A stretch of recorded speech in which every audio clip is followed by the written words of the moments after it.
Game NFT versus game trading? Keputusan lebih baik trading atau NFT sebenarnya tergantung dari kita masing-masing. Tinggal disesuaikan dengan kemampuan kita, tepatnya modal awal yang kita punya. Sedikit masukan berdasarkan pengalaman pribadi, seperti yang telah aku sampaikan di postingan secuil cerita tentang Bitcoin sebelumnya, bahwa ada beberapa aktivitas yang dilakukan ketika sampean memutuskan terjun ke dunia Bitcoin atau cryptocurrency.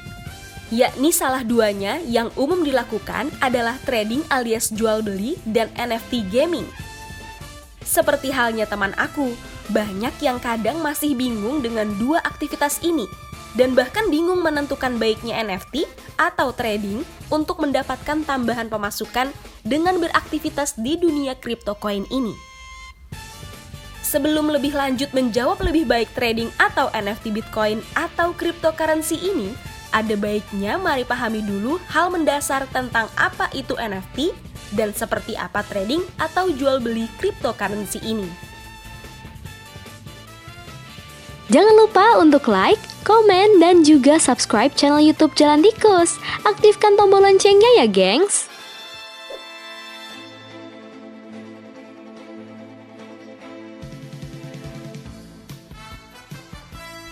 Satu, modal. Trading akan lebih murah untuk memulai ketimbang NFT. Jika ingin terjun ke dunia Bitcoin dengan modal pas-pasan, aku sangat sarankan untuk trading atau jual beli koin kripto. Kenapa? Seperti yang aku sampaikan di atas, untuk aktivitas jual beli koin kripto bisa dilakukan dengan modal yang tidak terlalu besar. Bisa dilakukan dengan modal Rp100.000 saja. Berbeda dengan menjadi NFT game, butuh modal cukup besar untuk memulai, minimal 10 juta untuk membuat sebuah rig NFT. Itu pun dengan spesifikasi hardware dengan hash yang tak terlalu besar.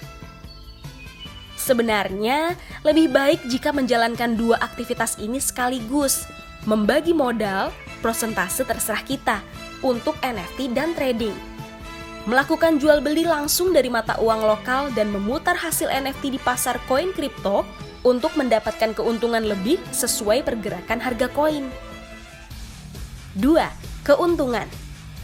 Bitcoin atau cryptocurrency merupakan uang digital atau aset digital yang berjalan di atas jaringan peer-to-peer dengan kontrol tak terpusat atau decentralized, menggunakan buku besar terdistribusi bernama blockchain.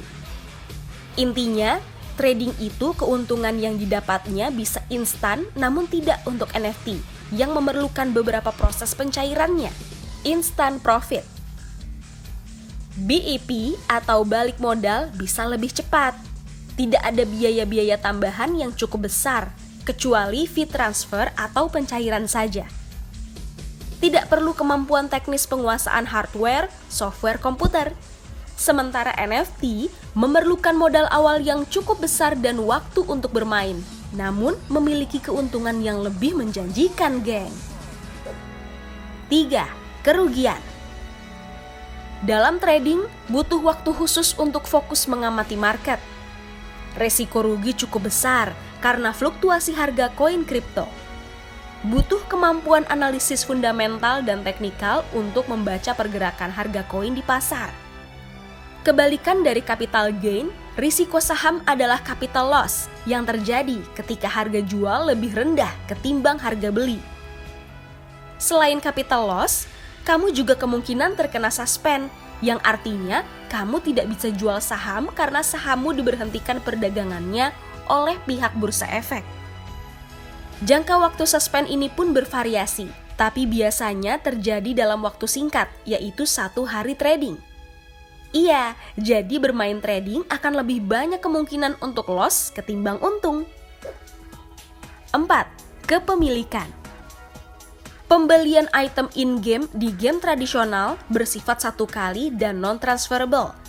Item-item yang dibeli juga tinggal selamanya di satu dunia game tersebut. Menggunakan non-fungible token di dunia game memberikan keuntungan langsung kepada gamers. Salah satunya adalah hak kepemilikan item in-game. Melalui teknologi blockchain, gamers bisa menyimpan item yang dibeli, menjualnya kepada gamers lain, dan bahkan menggunakannya di game lain yang mendukung. Sementara trading nilai Bitcoin dan koin-koin lainnya bisa saja naik hingga ratusan persen tanpa batas. Namun, risiko penurunan nilainya juga tidak berbatas. Bisa saja, investor atau trader yang kemarin untung, hari ini bisa buntung akibat jual beli aset kripto. Hal ini berbeda dengan investasi di pasar modal seperti saham atau reksadana saham. Di Bursa Efek Indonesia, batas maksimal penurunan saham dalam sehari adalah 7% dan akan langsung mengaktifkan sistem auto rejection. Bila penurunan terjadi berhari-hari, otoritas bursa pun bisa menerapkan penghentian perdagangan sementara atau suspensi, sehingga kerugian investor saham atau reksadana saham bisa dibatasi. 5. Kemudahan. NFT tentu akan kalah dalam hal ini, karena memang NFT memerlukan proses yang banyak dipersiapkan termasuk membuat e-wallet.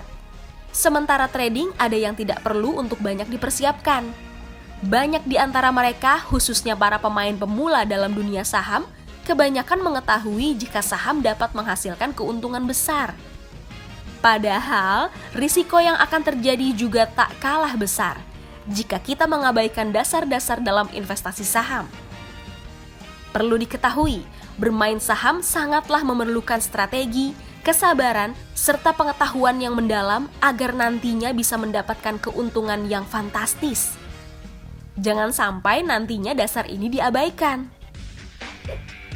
Kesimpulannya, jika ingin terjun ke dunia Bitcoin atau koin kripto, kita harus mengukur seberapa besar modal yang ingin kita gunakan. Jika modal yang kita punya pas-pasan, sangat disarankan mulai trading dulu, sambil pelan-pelan mengumpulkan modal hasil trading untuk NFT atau diputar lagi.